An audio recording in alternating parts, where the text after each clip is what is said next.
ညီကိုရောအားလုံးပဲမင်္ဂလာပါဘာမကိတ်ကနေချိုးဆိုပါရကျွန်တော်ကတော့ကိုဆက်ပါခုကတော့2026ခုနှစ်ဩဂတ်စ်လ26ရက်နေ့အတွက်နောက်ဆုံးရအားကစားသတင်းတွေကိုစူးစီးပြီးတင်ဆက်ပေးတော့မှာဖြစ်ပါတယ်ပထမဦးဆုံးနေတဲ့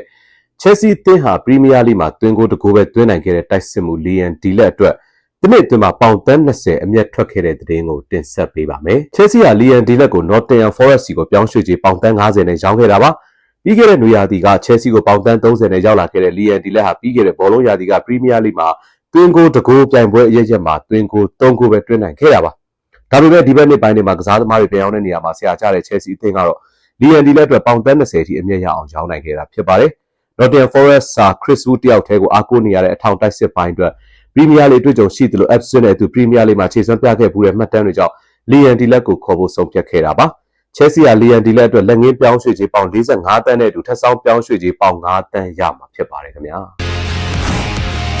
။ Real Madrid နီးပြမော်ရီညိုကပရိသတ်တွေအနေနဲ့အသင်းနဲ့ကစားသမားတွေကိုရေုံကြည်ကြည်အားပေးဖို့တောင်းဆိုလိုက်တဲ့သတင်းကိုတင်ဆက်ပေးပါမယ်။မော်ရီညိုဟာ Real Madrid နီးပြတကြော့ပြန်ဖြစ်လာပြီးနောက်ပိုင်းမှာဘာနီဗူးကွင်းမှာပထမဆုံးပွဲအနေနဲ့ဆိုစီတက်တဲ့ကစားရမယ့်ပွဲအတွက်လုပ်ခဲ့တဲ့သတင်းစာရှင်းလင်းပွဲမှာပရိသတ်တွေဟာအသင်းအောင်မြင်ဖို့အတွက်အရေးကြီးဆုံးစိတ်ပိုင်းဖြစ်တယ်လို့ပြောကြားခဲ့တာပါ။မော်ရီညိုကကျွန်တော်ရဲ့ဘာနီဗူးတကြော့ပြန်ခီးမှာပရိသတ်တွေကလက်လိုက်လဲလဲကြိုဆိုကြမယ်လို့သိရလို့ဝမ်းသာပါတယ်။ဒါပေမဲ့ကျွန်တော်ထပ်ဖို့အရေးကြီးတာကအသင်းနဲ့ကစားသမားတွေပါပရိသတ်တွေရဲ့ရေုံကြည်ကြည်အားပေးမှုကကစားသမားတွေအတွက်ရောအသင်းအတွက်ပါအရေးကြီးပါတယ်။ဒါကြောင့်ကျွန်တော်ထက်ကစားသမားတွေနဲ့အသင်းကိုရေုံကြည်ကြည်အားပေးဖို့တိုက်တွန်းပါတယ်ဒီလိုလုပ်မယ်ဆိုရင်အောင်မြင်မှုတွေရဖို့ကျွန်တော်အာမခံနိုင်ပါတယ်လို့ပြောကြားခဲ့ပါတယ်ခင်ဗျာ။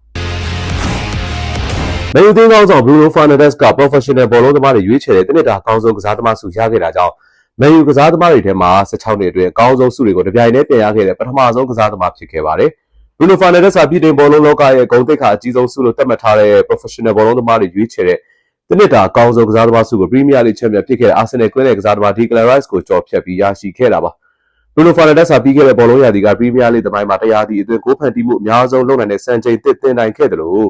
Man U ချန်ပီယံလိဝင်ခွင့်ရအောင်အကောင်းဆုံးခြေစွမ်းပြခဲ့လို့အခုလိုမျိုးဆုလည်းရခဲ့တာဖြစ်ပါတယ်။ Bruno Fernandes ဟာပြည်ထောင်အားကစားကလောင်ရှင်တွေပေးအပ်ခဲ့တဲ့တနစ်တာအကောင်းဆုံးကစားသမားဆုကိုလည်းရခဲ့ပြီးဖြစ်လို့ဒီဆုနှစ်ဆုကိုတနစ်ထဲရတဲ့တင်စမမြောက် Man U ကစားသမားဖြစ်လည်းမှတ်တမ်းဝင်ခဲ့ပါတယ်။ Professional ဘောလုံးသမားတွေရဲ့တနစ်တာလူငယ်အကောင်းဆုံးကစားသမားဆုကိုတော့ Man City ဘယ်နောက်ခံလူ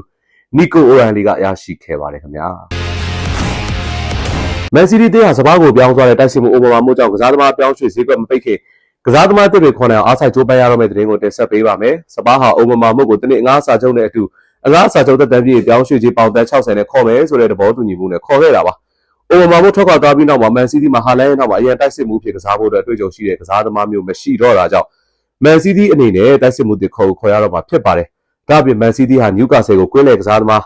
Nico Gonzalez ပါပြောင်းသွားတာကြောင့်ကွင်းလယ်ပိုင်းအတွက်လည်းထိပ်တန်းကစားသမားတို့ပဲဖြစ်မနေခေါ်နိုင်အောင်စူးစမ်းရတော့မှာဖြစ်ပါတယ်။ Chelsea ကမြောင်းတော့ဘူးလို့သတ်မှတ်ထားတဲ့ Enzo Fernandez နဲ့အတူ Crystal Palace ကွင်းလယ်ကစားသမားAdam Wharton ကိုခေါ်ဖို့အတွက် Man City တာဝန်ရှိသူတွေကပြစ်မှတ်ထားကြိုးပမ်းနေပါတယ်ခင်ဗျာ။ဒီကနေ့အတွက်နောက်ဆုံးရသတင်းတွေကိုကျွန်တော်တို့ဘာမကိတ်ကနေပြီးညီကိုတို့အားလုံးနဲ့စူးစီးပြီးတင်ဆက်ပေးခဲ့တာပါ။ဒီပေါ်မှာညီကိုတို့ထင်မြင်စချက်တွေကိုကျွန်တော်တို့ဘာမကိတ်ရဲ့ဗီဒီယိုတွေအောက်မှာ comment လေးတွေပေးသွားနိုင်တယ်လို့ဘာမကိတ်ရဲ့ဗီဒီယိုတွေကိုဆုံးဖြတ်ကြည့်ရှုပေးတဲ့အတွက်ညီကိုတို့အားလုံးကိုအထူးပင်ကျေးဇူးတင်ရှိပါတယ်ခင်ဗျာ။